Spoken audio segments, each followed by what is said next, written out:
One of the ways I like to understand a new language or a new paradigm is to build a Marco Polo type application. So I send in Marco, it returns back Polo. So in this case, I have Deno, and I've been able to build this simple README file that says a simple command line implementation of the classic Marco Polo game.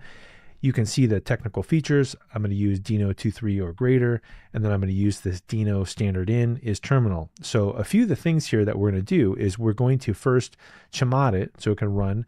And then if we want to run it, we just say /Marco ts Marco.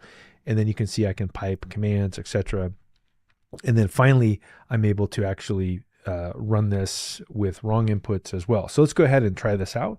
So I'm going to cd into Marco Polo here, and then I'm going to go ahead and do that. I'm going to say chmod +x, and we'll go Marco, and then we'll say Marco. And in this case, in this place, if we say Marco here, there we go, Polo. And then likewise, I can do echo Marco, and then pipe that in as well. And we can do /Marco ts Polo. And if we want to just run it without any arguments here, you can see that it gives us a nice help menu. And if we do a wrong argument as well, it'll show us, hey, you can't do that. So what does the code look like? Pretty straightforward here. Inside of the TypeScript ecosystem, we just do an if command.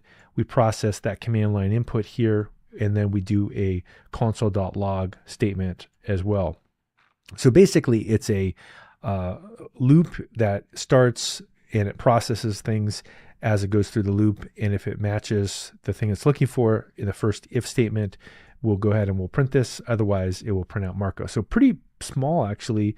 There's no functions or anything. It's just a straight up loop. Now, if we look at this makefile here, this is a thing that I like to do with my projects is add a set of makefile commands here so that people, when they look at it, they can say, look, make run, make lint, make format, make check, etc.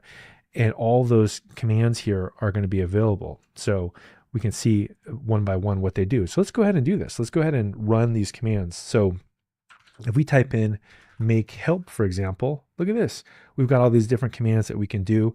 And I think this is a great way to have documentation other than just a README file, is to give this to other people on your team.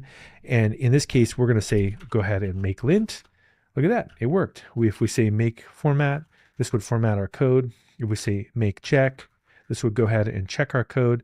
If we say make test, and check would be to check the TypeScript and make sure that it compiles properly.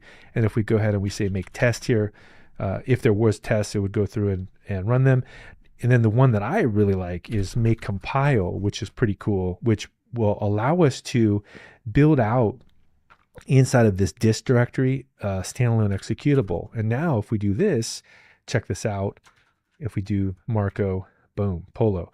So the standalone executable, I think, is probably one of the more killer features of Deno TypeScript runtime.